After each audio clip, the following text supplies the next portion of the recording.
Assalamualaikum warahmatullahi wabarakatuh. Selamat datang lagi di mata kuliah Metodologi Penelitian, Ekonomi dan Bisnis.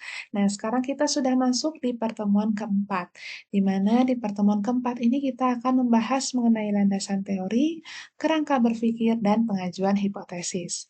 Nah, sebelumnya saya ingin bertanya ke rekan-rekan mahasiswa, kira-kira ada yang tahu landasan teori itu apa? Ada?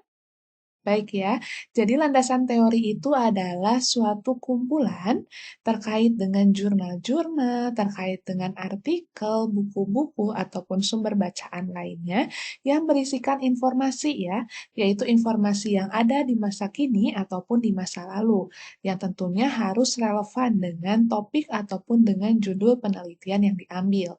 Nah, di sini ada kata landasan dan teori. Nah, sedangkan kalau teori itu apa?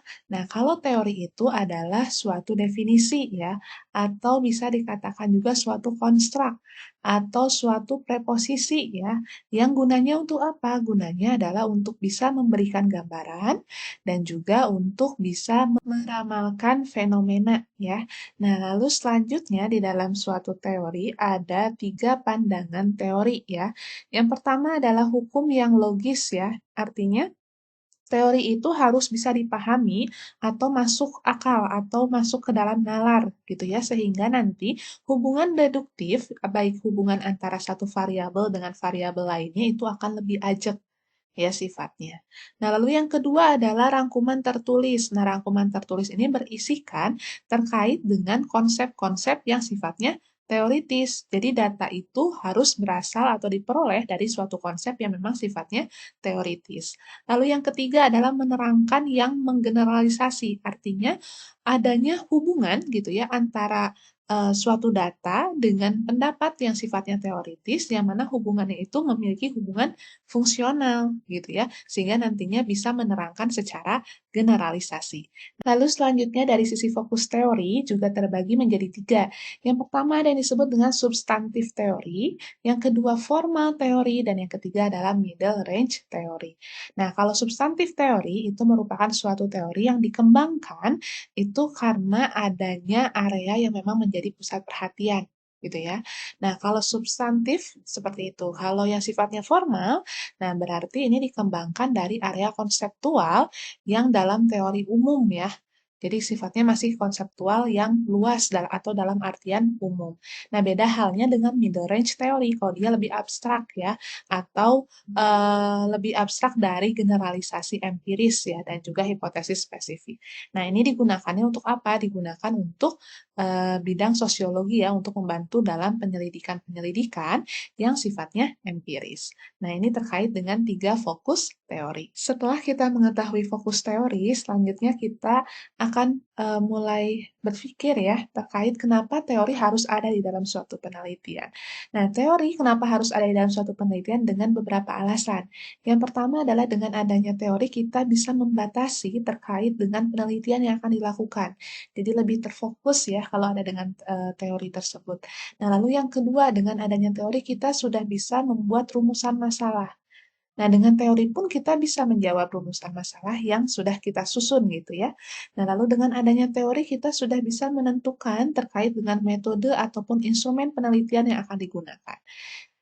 Teori juga bisa membantu kita atau mendukung kita dalam melakukan analisis data gitu ya hingga sampai kepada kita menyusun suatu kesimpulan dan juga saran.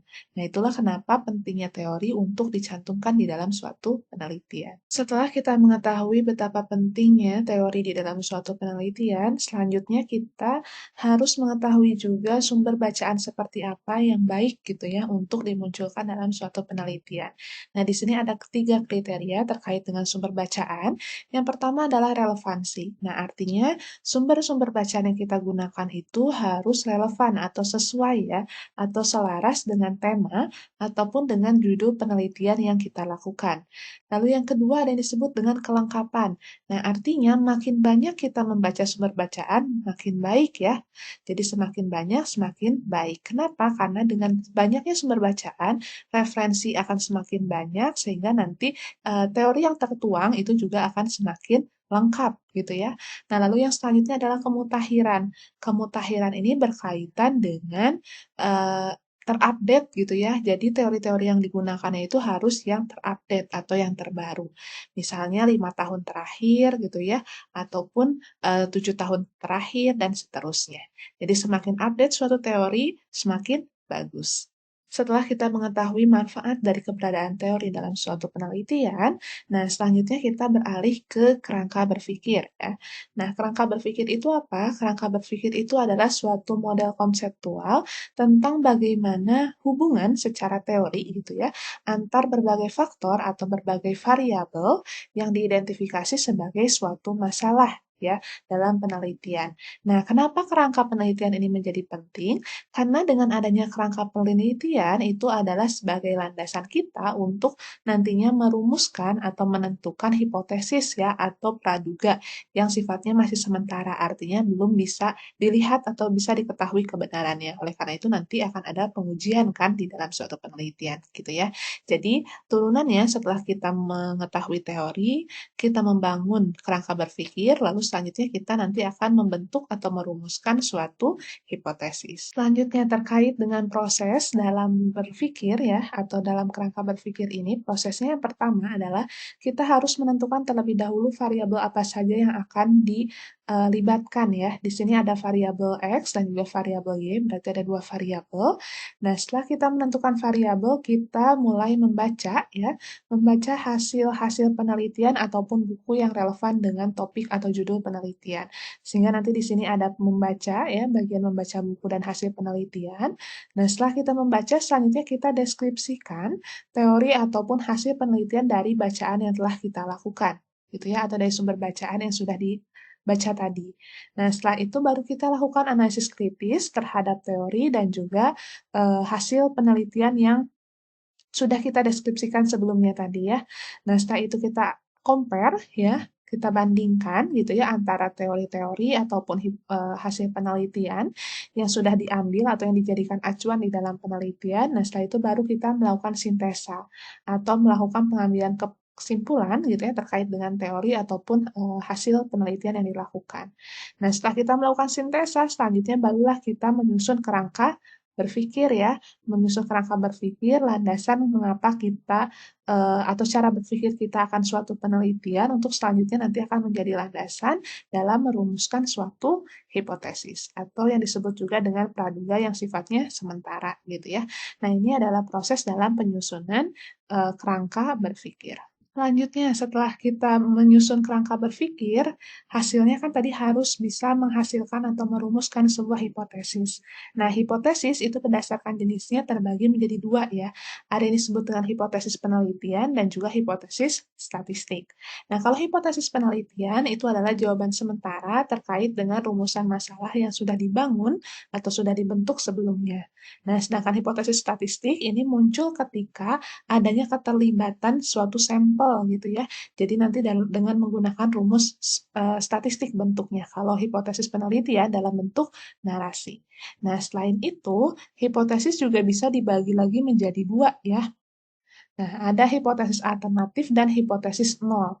Hipotesis alternatif itu menunjukkan adanya pengaruh ya atau adanya hubungan atau keterkaitan antara satu variabel dengan variabel yang lain. Sehingga nanti di sini nantinya ada tingkat signifikansi gitu ya kalau untuk hipotesis alternatif.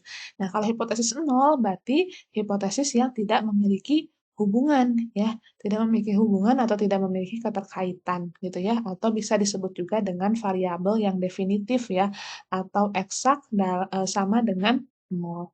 Jadi nanti biasanya narasinya berbentuk tidak berpengaruh terhadap gitu ya. Nah, itu untuk hipotesis nol. Lalu selanjutnya ini ada bentuk-bentuk hipotesis. Jadi hipotesis itu terbagi menjadi beberapa jenis. Yang pertama ada yang disebut dengan hipotesis yang sifatnya deskriptif ya. Jadi variabelnya adalah variabel mandiri karena tidak ada hubungan antara satu variabel dengan variabel yang lain, jadi bisa menggunakan satu variabel. Nah, contohnya di sini ada hipotesis penelitiannya dengan H0 daya tahan lampu pijar merek X itu sama dengan 600 jam, sedangkan HA-nya tidak sama dengan 600 jam. Ya, nah hipotesis statistiknya seperti ini ya, jadi menggunakan rumus.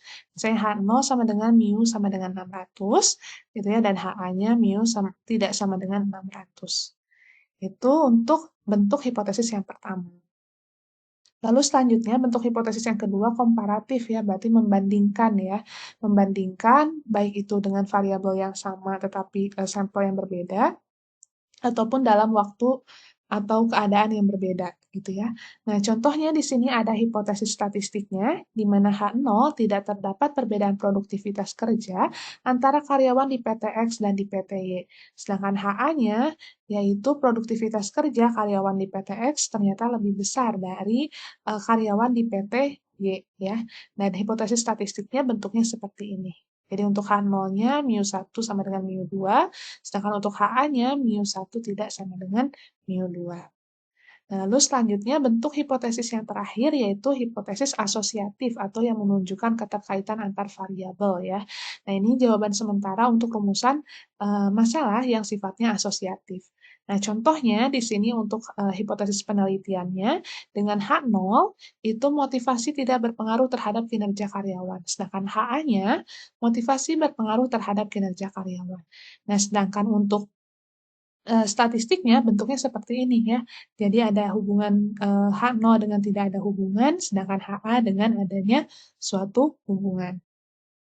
Nah, ini adalah salah satu contoh ya terkait bagaimana kita menentukan teori, kerangka berpikir hingga dimunculkannya suatu hipotesis gitu ya.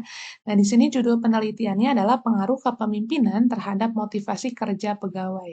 Nah, di sini sudah terlihat ya ada dua variabel yaitu kepemimpinan dan juga motivasi kerja.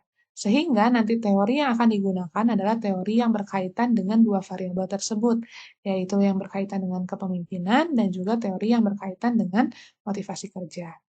Nah, setelah itu baru kita buatkan paradigma penelitian. Karena ini hubungannya antara satu variabel dependen dan satu variabel independen, maka paradigma penelitiannya pun akan sederhana ya, hanya X mengarah panah terhadap Y gitu ya. Artinya X berpengaruh ataupun tidak berpengaruh terhadap Y gitu ya. Nah, ini untuk paradigma penelitiannya. Nah, setelah kita menyusun paradigma penelitian, nah di sini kita terkait dengan sintesa tadi ya. Jadi yang pertama tadi ada teori kepemimpinan ya. Teori kepemimpinan kita cari, misalnya ini menurut dua ahli ini ya, secara pengertiannya. Setelah itu baru kita ambil keywordnya atau kata kuncinya, baru kita interpretasikan menggunakan bahasa kita sendiri. Jadi yang awalnya di sini ada menurut Megginson 2000 ya, ada juga menurut Greenberg tahun 1977. Nah, itu dari kedua landasan ini kita buat sintesa sehingga nanti dapat diinterpretasikan bahwa kepemimpinan ini adalah suatu proses di mana seseorang individu mempengaruhi orang lain untuk mencapai tujuan suatu kelompok ataupun seseorang atau suatu individu gitu ya. Nah, teori kedua ini adalah teori motivasi ya, karena tadi ada dua variabel, ini pun sama. Jadi kita cari dulu menurut ahli, di sini ada dua ahli, ada Greenberg 2001 dan Griffin tahun 2000. Nah, setelah itu baru kita sintesa berdasarkan keyword yang kita dapatkan, lalu kita tuangkan gitu ya dengan menggunakan bahasa sendiri. Jadi di sini sintesanya ternyata motivasi itu adalah seperangkat faktor yang dapat membangkitkan, mengarahkan, dan memelihara perilaku seseorang untuk memilih jalan tertentu dalam mencapai tujuan. Gitu ya. Nah, ini terkait dengan mensintesa ya. Nah, setelah itu baru kita buat kerangka berpikir. Nah, kerangka berpikir ini kita mulai menyusun gitu ya terkait bagaimana keterkaitan antar variabelnya. Nah, di sini diketahui bahwa bila kepemimpinan itu merupakan faktor yang mempengaruhi orang lain, maka pengaruh tersebut dapat membangkitkan gitu ya atau mendorong atau memelihara perilaku seseorang untuk mencapai tujuan. Artinya di kerangka berpikir ini peneliti berpendapat bahwa kepemimpinan itu bisa meningkatkan seseorang untuk uh, berkeinginan gitu ya atau termotivasi gitu ya untuk mencapai tujuan yang ingin dicapai. Nah, selanjutnya dari kerangka berpikir ini selanjutnya kita turunkan ke dalam suatu hipotesis. Di mana hipotesisnya di sini adalah ada pengaruh yang positif antara kepemimpinan dan motivasi kerja. Jadi gitu ya. Jadi awalnya dari sisi teori dulu kita cari teori-teori yang berkaitan atau yang relevan gitu ya. Lalu kita ambil keywordnya, kita ungkapkan dalam bentuk sintesa gitu ya. Kita buatkan juga paradigma penelitian atau model penelitiannya. Lalu setelah itu kita buat kerangka berpikir berkaitan dengan bagaimana atau alur kita dalam berpikir permasalahan yang akan kita carikan solusinya ini gitu ya.